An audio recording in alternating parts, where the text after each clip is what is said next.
I challenge you to make this dua. Wallah, if the Imam made this dua, you would throw a shoe at him from the back. And look, brother, what's this dua?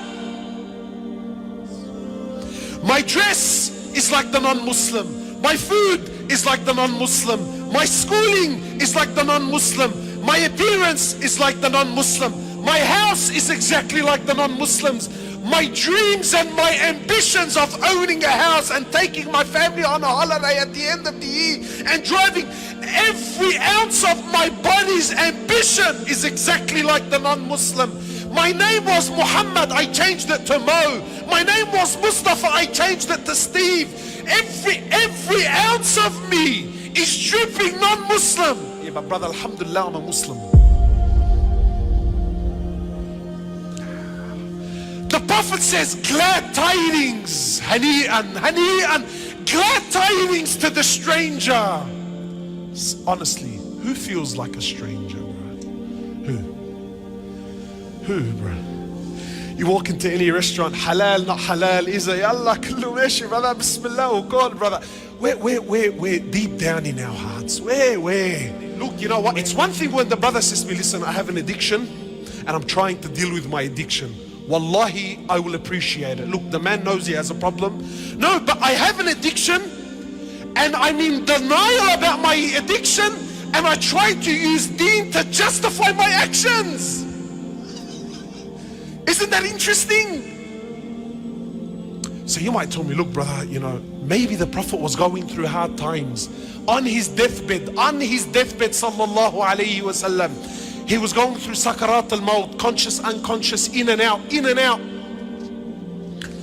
So he lost consciousness. Aisha is there, radiallahu ta'ala anha. Then he wakes up. Then he says to Aisha, authentic narrations. He says to Aisha, imagine, Aisha was 18 years old when the Prophet died. How old was she? 18. And Allah called her and the others in the Quran, Allah called them Ummahat al-Mu'mineen, the mothers of the believers, meaning they have become haram on every man. Yani once the Prophet dies, sallallahu alaihi wasallam, no one can remarry her.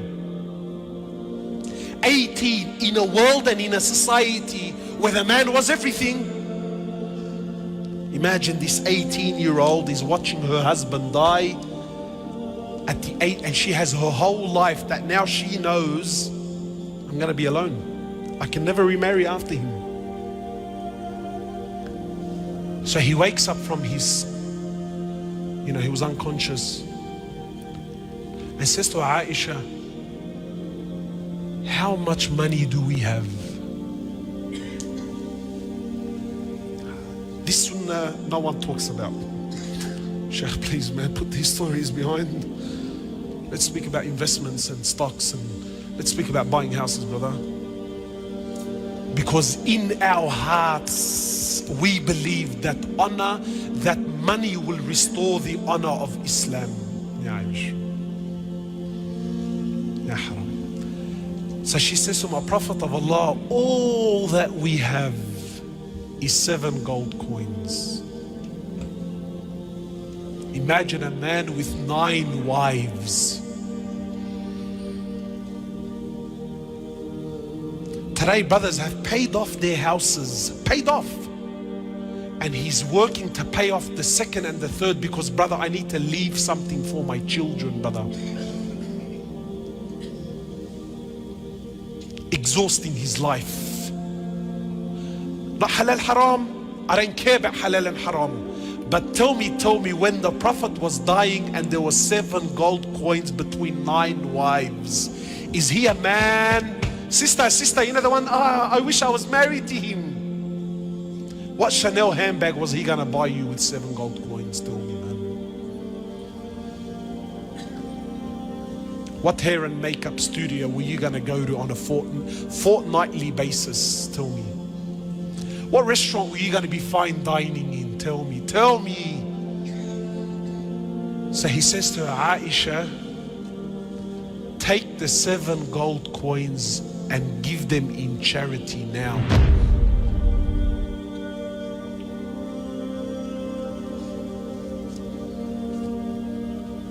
See the sicknesses, my brothers. Just try this. Just try this. Go to a sheikh. Go to a sheikh. Tell him, look, sheikh, there's a religious brother. Don't tell him the prophet, because we've been programmed. We've become professional liars, my brothers. Professional. You know, some brothers would, brother, when you say the name of Rasulullah, oh, I get chills in my spine. Sallallahu alayhi wasallam, brother. Subhanallah, his name, it does something to me, you know. And yet you look at him from top to bottom, there's not an ounce of Rasulullah on him, sallallahu alayhi wasallam. Wallahi, just try it. Go to a sheikh and tell him, listen, sheikh, there's a brother we know, he has a big beard. He's dying and he's leaving his family with nothing. What do you think, sheikh? What deen is this? What fikr is this? What understanding is this? This is extreme, brother. This isn't. Then tell him the prophet left 9 wives with nothing. But he left them with something far deeper. He left them with iman and tawheed and belief in Allah. So he loses consciousness, then he wakes up and he says to Aisha, Aisha, what did you do with the 7 gold coins? 7 gold coins. Ya Rasulullah, leave him, man, let him be. Aisha, 18 years old, she's alone, haram, yani, leave her, khalas, 7 gold coins, yani, they're not gonna make her rich. No, like it's no, but there's something far deeper. So she says, oh Prophet of Allah, look at our mother, man. She said, I held on to them, I didn't give them away in charity. I'm scared. He says to Aisha, do you want me to die and stand in front of Allah while I still own something from this dunya? Is this how you want me to stand in front of Allah, Aisha?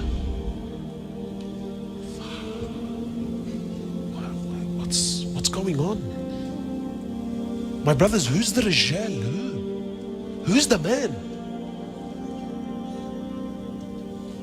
So you might think, look, brother, that's Rasulullah sallallahu alaihi wasallam, you know, like Allah was. No! In Bukhari, the dua of Rasulullah, Allahumma ja'al rizqa ali Muhammadin qut.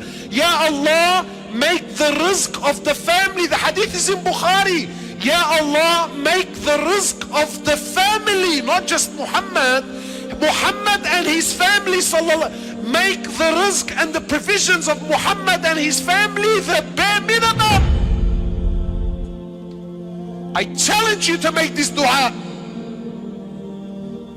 Wallah, if the Imam made this dua, you would throw a shoe at him from the back. And look, brother, what's this dua? Because in our hearts, in the sicknesses of our society, a man is determined by his money.